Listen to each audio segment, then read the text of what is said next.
B1AG, I want the bag. Work my way from a garden to a track. Flip it from a track to a plot full of acres. Do it for the farmers and producers and the makers. What we even here for? Occasionally I ask it. I know it's more than struggling, anticipating the casket. Reap what we sow, trying to fill up my basket. Life's a plantation, I self-law and master.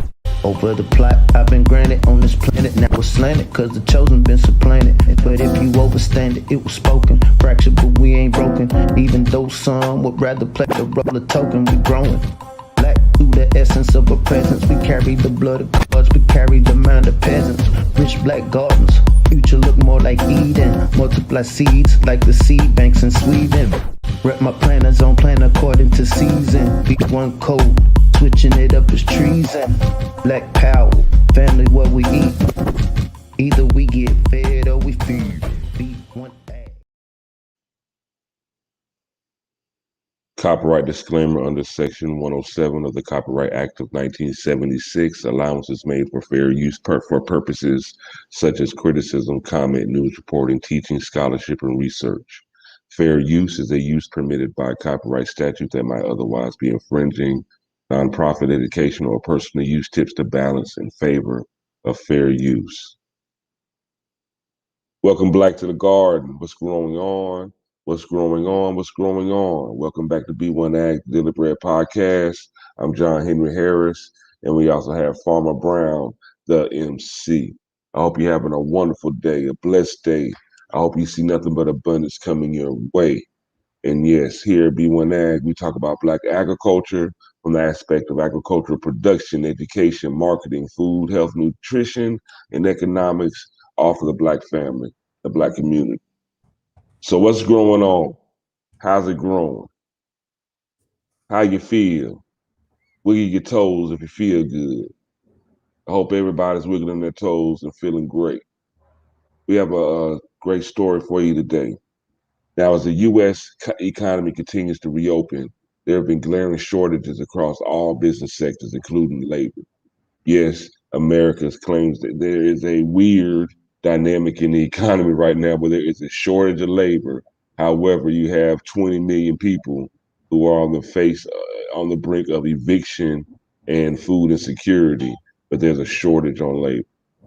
It's the weirdest thing. Experts point to the pandemic, supply chain disruptions, and increased demand, consumer demand, as reasons for shortages on goods. But it's the labor shortage that has many economists pointing in different directions for answers. U.S. agriculture, U.S. agriculture is a huge part of this economy, but a lot of people don't realize, it's a huge part of the economy because we all have to eat. But the U.S. is also the world's larger exporter of agricultural products. And this labor shortage has affected the agricultural world in a very negative manner. And that's exactly what we're going to talk about today, is how the labor shortage continues to make negative effects on agriculture. And it also is causing a rise in food prices. We're going to dive deep into it today.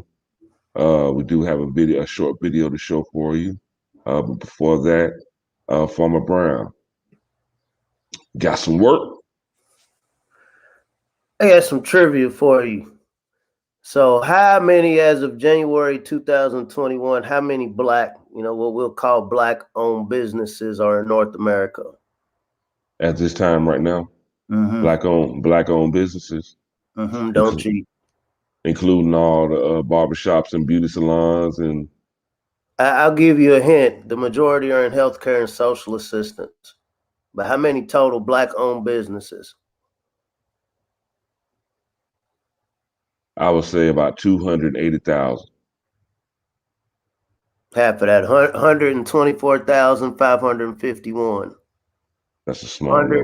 124,551 out of a group of 45 million plus. I think is more, but out of 45 million plus. Also, so how many what we call Black Americans are in the workforce?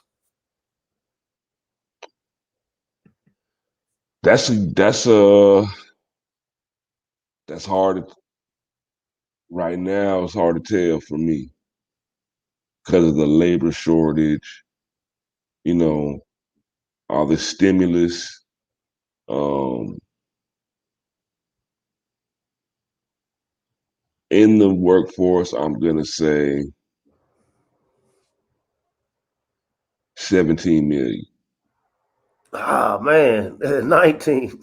There's Yeah. still 2 million human beings that got to eat and have families and have aspirations. Uh, 125,000 owners, 19 million workers. And I'm not saying that disparagingly. You know, I have a job at the moment. I own 3 businesses, but I also have a job. Saying that to say, okay, when we dig into some of the reasons why this exists, I think a lot of us are waking up, not just other occupants of Turtle Island or this land, but overall, people are waking up. Like, okay, is it, you know, people are doing a time analysis because all in my mind we have on this planet is our time, energy, and the resources that we're able to accumulate. Is it worth me giving X amount of my hours to this business when, okay, I'm getting more just by sitting at home? Rationale does kick in. Okay, this that I'm getting while I'm sitting at home is going to cut off. You know, there's a cutoff point. But a lot of these jobs are expecting people come back with low wages. I was looking at a report yesterday. This was in the Commonwealth of Kentucky that 97% of black workers don't want to go back to the office. These are people that have jobs, but 97% of them just don't want to go back to the office. There's a lot of changes going on, kind of prefacing this conversation. But the optimist in me sees a lot of opportunity, honestly.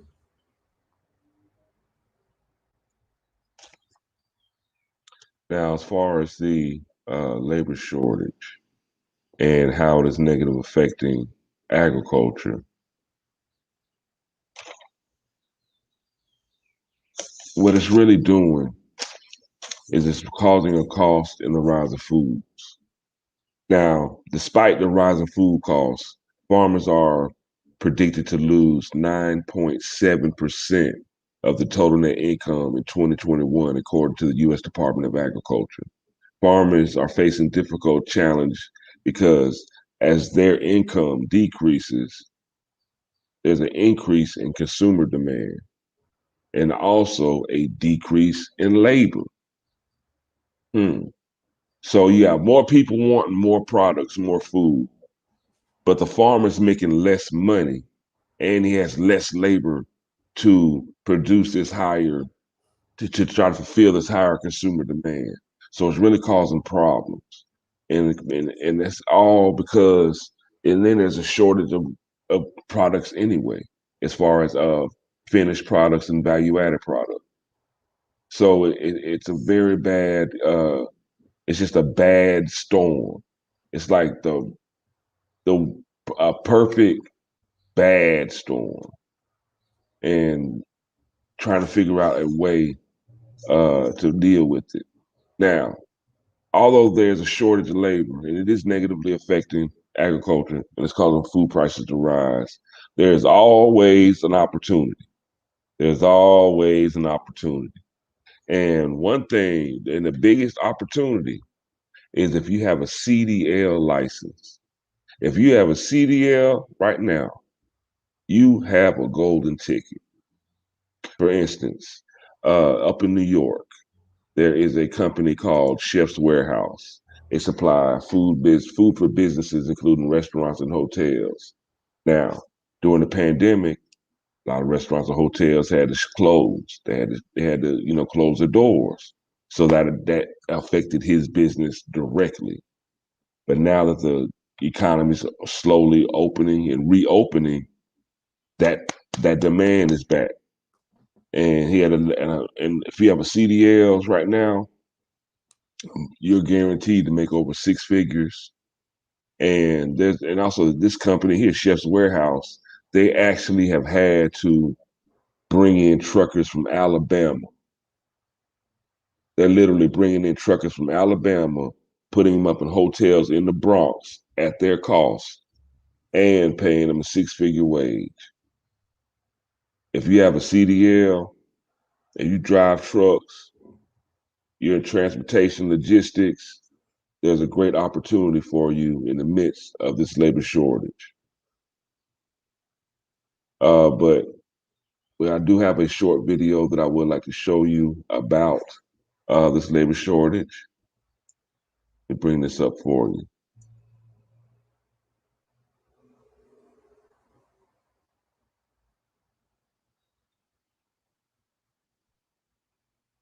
Now let's stay on this job news. There's good news if you are looking for work because job openings have reached record numbers as America reopens and demand surges. The Labor Department recorded 9.3 million available jobs in April. That's 1 million more than just in March, but things are tough for small businesses. 48% say they're struggling to find qualified workers to fill those vacancies. And it's leading to record rates of people quitting their jobs, actually.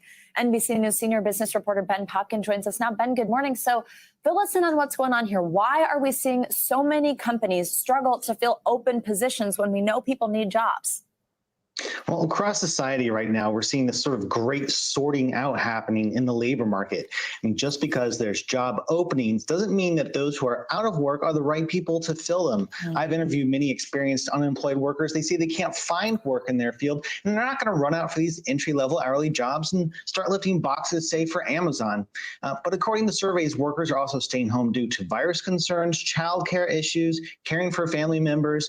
And there's a bit of a catch-up. During lockdown, if you were lucky enough to have a job, you held on to one. So last year during the pandemic, we saw about 6 million fewer people quitting than we usually would. There's a bit of catch-up, and as labor markets opening up, people are more willing to take those leaps, quit, change job. That's tightening the labor market further, causing workers to expect or hold out for higher wages. And now, according to the Labor Department, Ben, a third of people who quit their jobs came from the retail sector. Now, many of those employees cite pay as the reason for quitting. I mean, walk us through that, because, of course, if you quit, then you're not getting a paycheck at all. But what do these companies need to do to retain these employees? Well, let's take a step back and look at things a bit. Women make up the majority of the workforce in retail, and women disproportionately have had to bear the childcare burdens during the pandemic. With childcare prices higher, availability low, they have to juggle. Can they really make enough to cover the cost of someone watching their kids?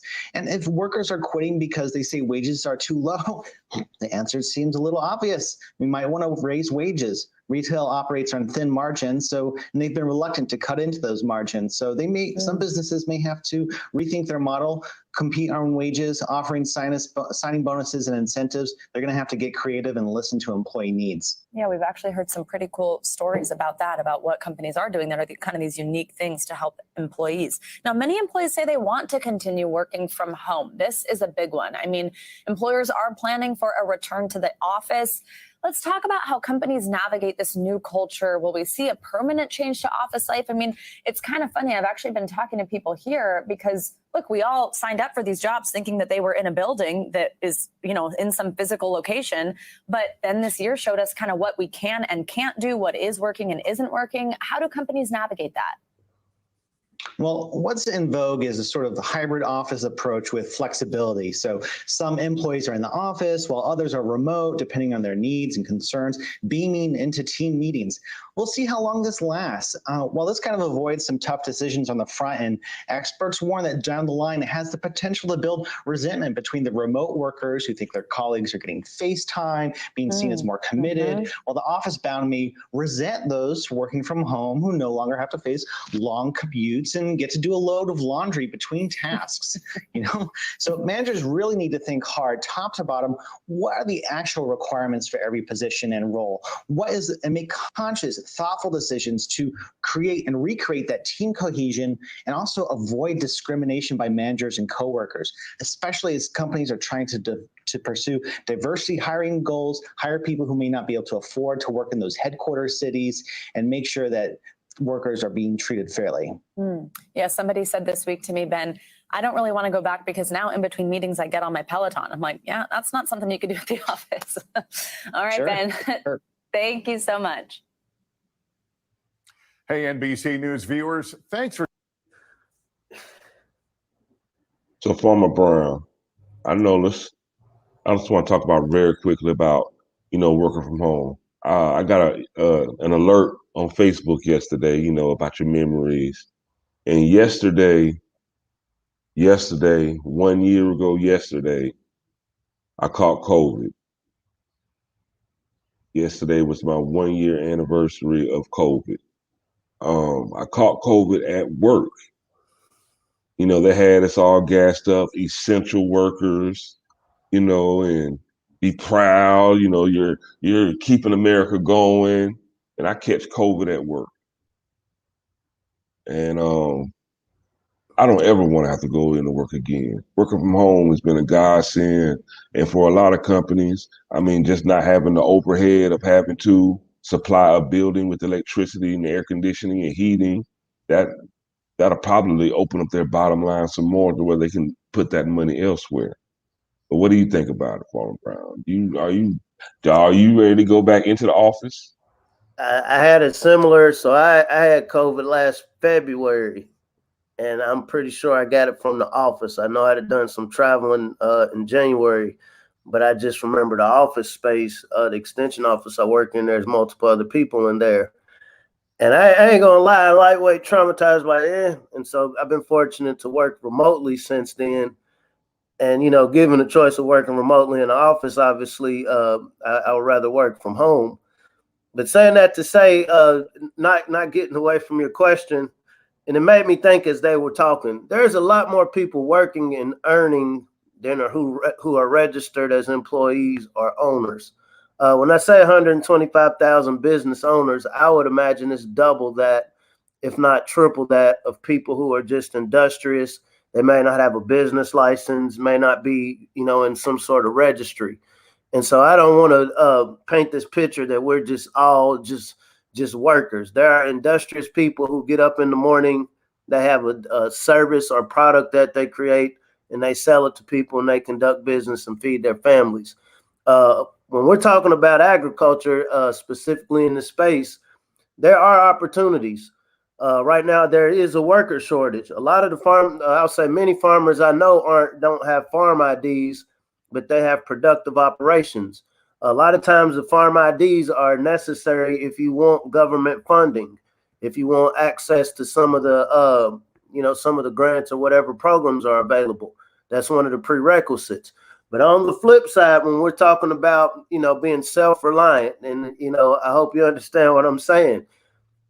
If you're self-reliant, if you're self-sufficient, if you have a built-in market, people who's already shopping with you, obviously you want to make sure the quality of your product is good. And so you don't want to just cut all corners. But when it comes to doing business, if you don't have to get a loan, that's even better. If you don't have to wait on a government who keeps kicking the can down the road, that's even better. These create the jobs that we're talking about aren't being filled. If I'm somebody that my job is to go to this building and get a basket of apples and take them to building B, whether I'm written down on the roll as an employee or not, as long as I'm doing that job effectively, I'm taking a quality product to the consumer, I'm employed. I think a lot of times we do, and this is just my personal opinion, I can only speak for myself, I think these numbers are confusing us. And I think there are some factions that are using numbers to, kind of strike fear into people. And as Tariq Nasheed will call it, pull up summer. Even mentally, this is a pull-up summer where people have almost had it. Like, okay, I'm not going to keep running on this hamster wheel. And so I think as people are coming to this epiphany of, okay, I'm going to boss up, I'm going to take more control over my life. Here at B1AG, we really want to get people who are starting to tap into that industriousness to really look at our food system. It's great to do products. I do children's books. My children's books are affected if I have to order them from China or somewhere overseas, versus this problem with the food prices going up and there being more demand for food. The simple solution to that is localizing your food system. And so every job that's needed when you have a broader food system, the shipping, distribution, storage, production, harvesting, these are all jobs that can still be applied where you are locally. Am I on here saying, yeah, if I just start producing locally, I'm going to be a millionaire? That's not what I'm saying at all. What I'm saying is the system we have now, at one time, I have $1, you have an apple. I give you this $1, you give me the apple. We got to a point, and I know what is it, 40%, the majority of farmers in North America are subsidized, meaning the government, they're not necessarily earning the money from their produce or their operation more so than the government is subsidizing their operation. That's not good, that's not bad. But we know in the B1 community, our farmers aren't getting subsidized by the government. They're actually being undermined in many ways. When it comes to loans, yeah, we'll give you loans, but any other sort of subsidy, anything else to kind of help your operation, yeah, you have to get it how you live. So saying that to say, we got to get to the essence of production, and as we do that, it's the goal is to build a sustainable system where you're not dependent on all of these outside factions to supplement your business. You want to do straight up business. I have something of value. You have something of value that I'm willing to trade this with you. And from there, we build this economy. We've talked about how currency or our concept of money is changing. Before our eyes, it's going digital. So, once again, our mind's there. The word right now, I've heard a lot of content creators talking about these trades. This is a great time to learn a trade. I mean, I'm wrestling in my mind like, man, it's okay. I know how to grow food, but what else can I learn as a trade, as a needed skill? If all the electricity goes off or the grid goes down, what are the needs within this food system? Somebody's gonna have to be able to work with wood and structures and build. If you're okay, I can't depend on the factories or warehouses that we used to have to store our food. And so now we need more localized food storage locations. Okay, maybe these people are tripping about selling this property. They just want to lease it to us. And so do we have people who already own property? You're like, okay, you bring some builders here to build this space to store it. And I'm being generic, but kind of making a point of plumbing. Plumbing is a problem on farms, believe it or not.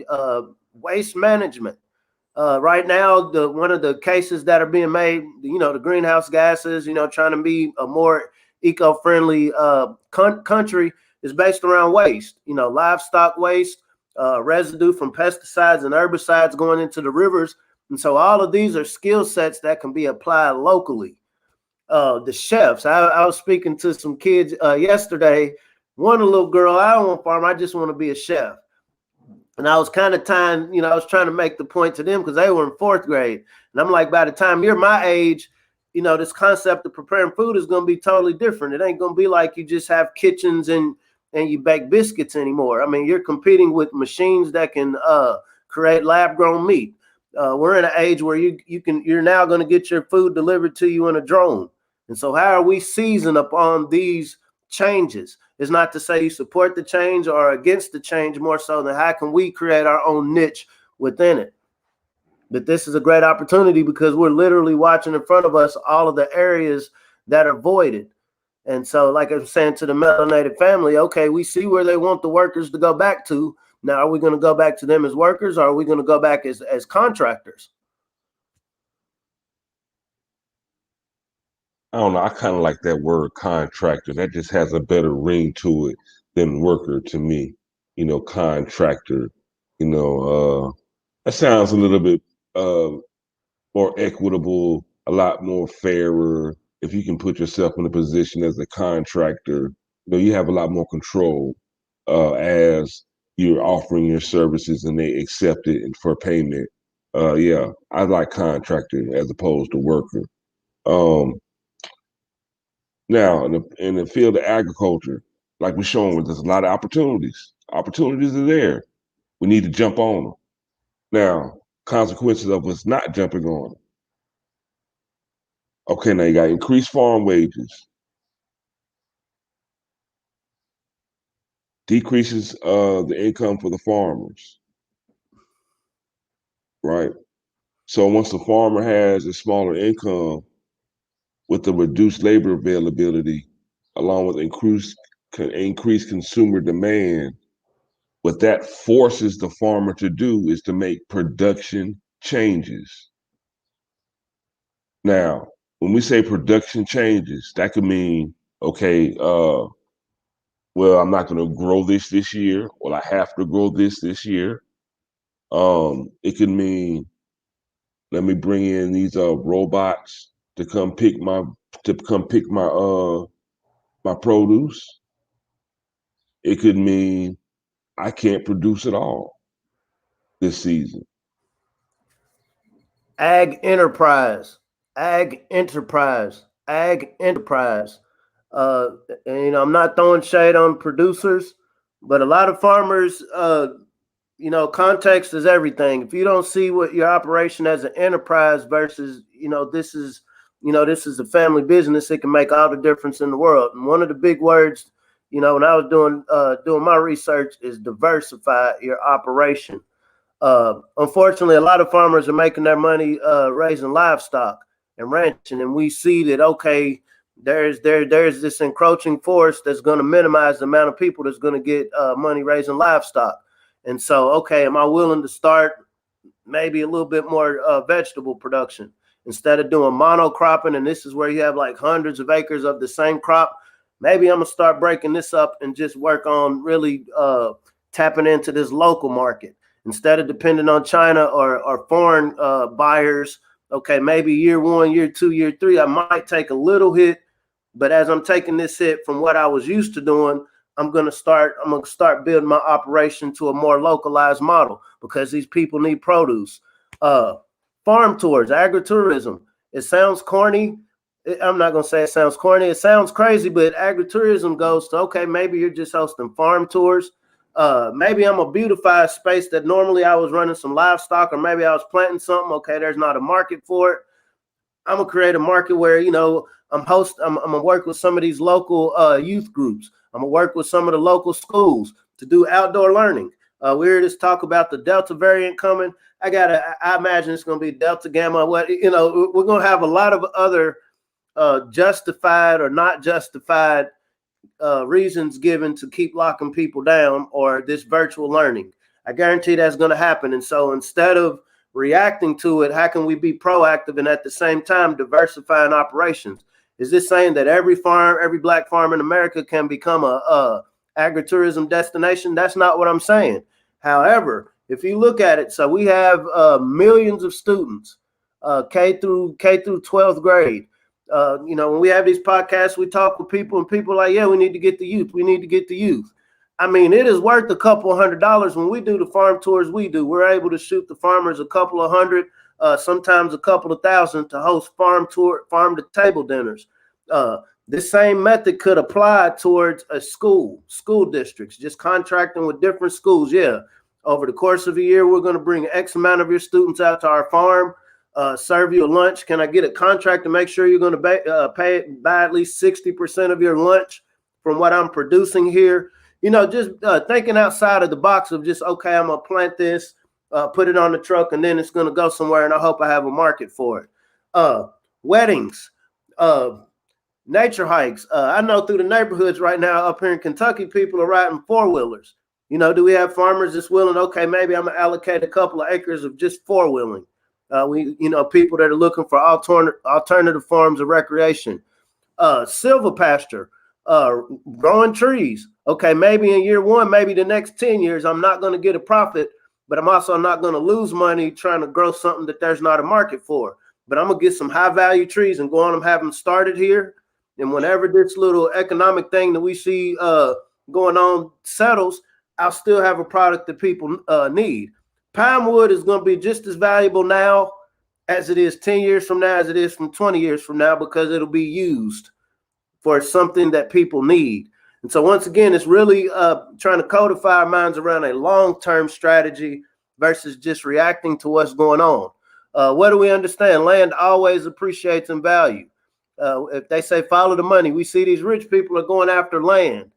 And so as a producer, I'm not a proponent, hey, just sit on your land. Like I would never say that.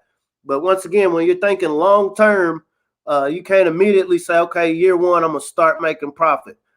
I guarantee you the big timers in the ag world, the ag Illuminati, so to speak, they got a 50-year, 100-year plan of what's going on. So right now, there's people right now getting all sorts of resources because of people acting out of panic. And so what I'm saying to the B1 family is, how can we as consumers, how can we as educators, how can we as people in the community that care, put our influence? Because it doesn't take everybody.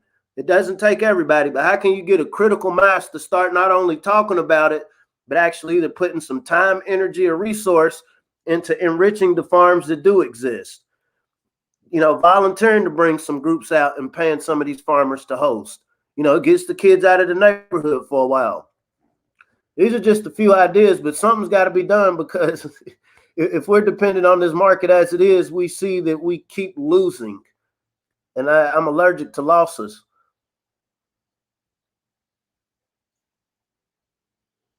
Now, Farm Brain, you brought up a lot of good ideas about the diversifying. And, you know, you gave a lot of great ideas that farmers could actually do. Now, how can we get that?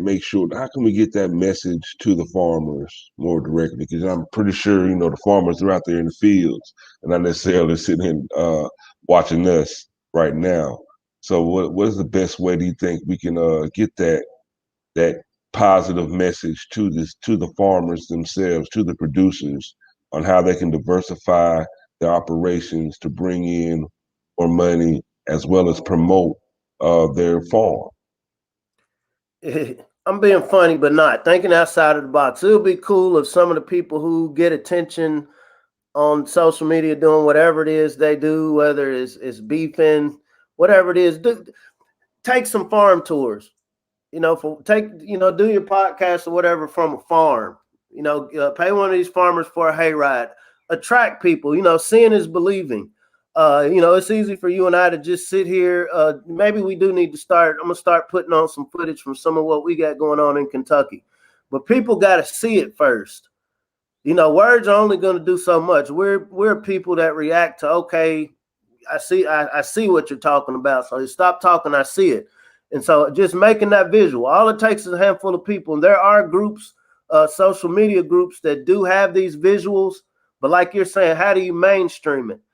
I would hate to say it. Maybe you need to go to a farm, a beautiful farm. Maybe I need to go to a beautiful farm and just start talking shit to each other and just start beefing. And then hopefully subconscious, oh man, they're talking crazy. Mama's cooking, but oh, I love that background. Oh, that background is so beautiful. Mama's cooking. But seeing, really seeing, you know, seeing ourselves, seeing this melanin with this green background, with this beautiful blue background. Like I said, most of these farmers do have tractors. Hay bale rides. These are tight. You know, I mean, we bring people in from the city on these tours and they love it.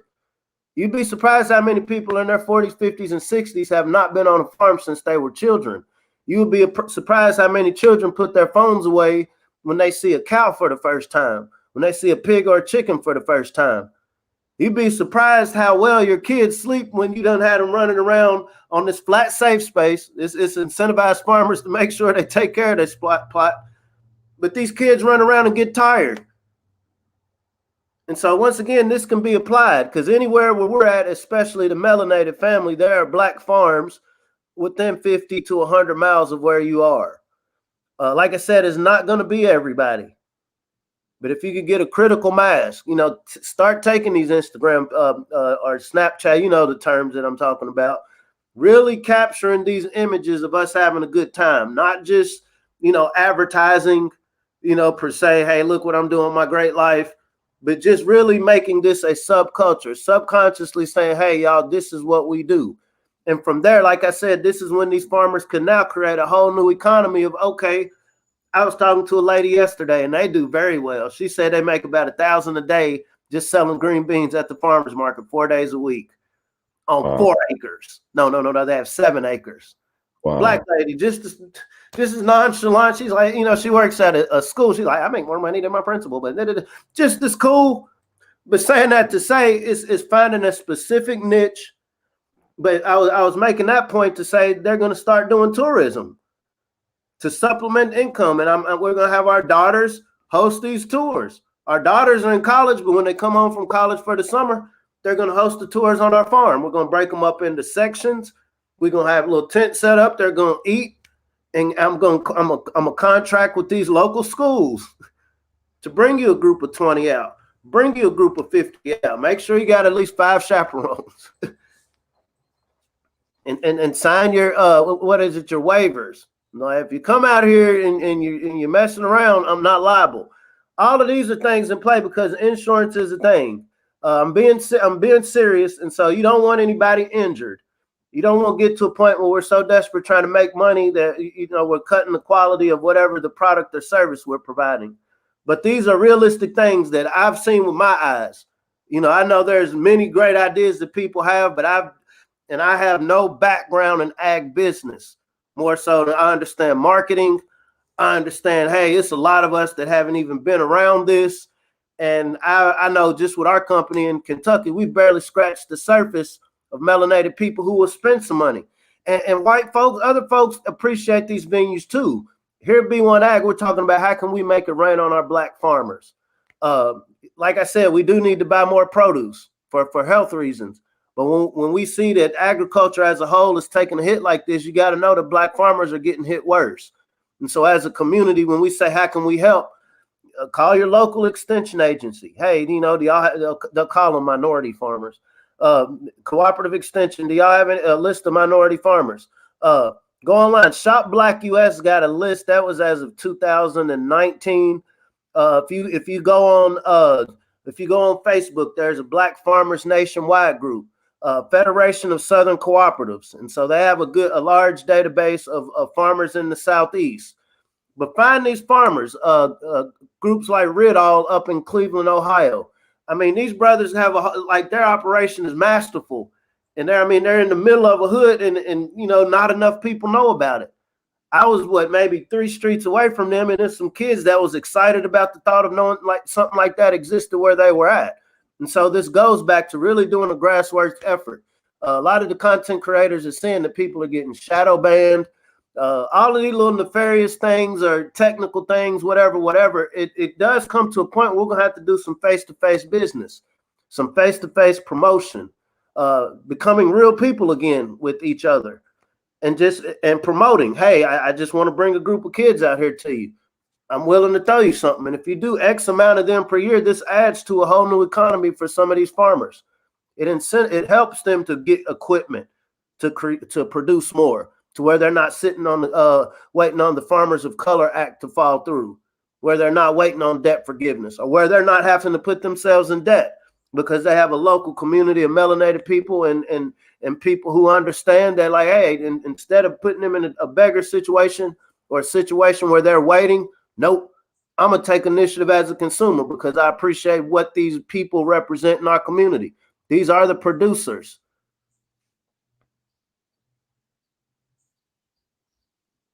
And if we don't take advantage of these opportunities, if we don't fill these holes, if we don't fill these needs, there's always automation, artificial intelligence that's waiting in the wings. It's not even in the wings, it's on deck. Matter of fact, it's not even on deck, it's up at bat. Automation and artificial intelligence is up at bat right now. And they have when I say they, it's the proverbial they, have no issues, quarrels, problems with giving a robot your job. They don't have to worry about vacation times with the robot or artificial intelligence. So if you want to learn how you grow your own food, please go to healthyblackfood.com. Sign up.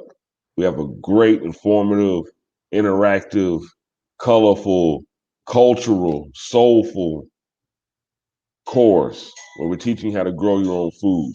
Go to healthyblackfood.com. If you have any questions whatsoever, just give us a holler at B1AgHipHop.com, B1AgHipHop@gmail.com. Send us the pictures of some of the things that you're growing. I don't care if if you have a farm, if you have a raised bed garden, or if you just have a flower that you're growing.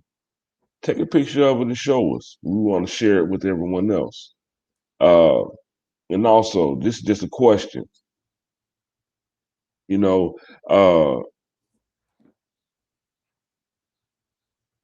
grow our own food, y'all.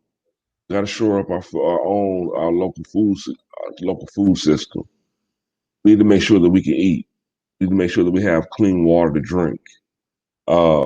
There's a drought a mega drought going on right now on the West Coast.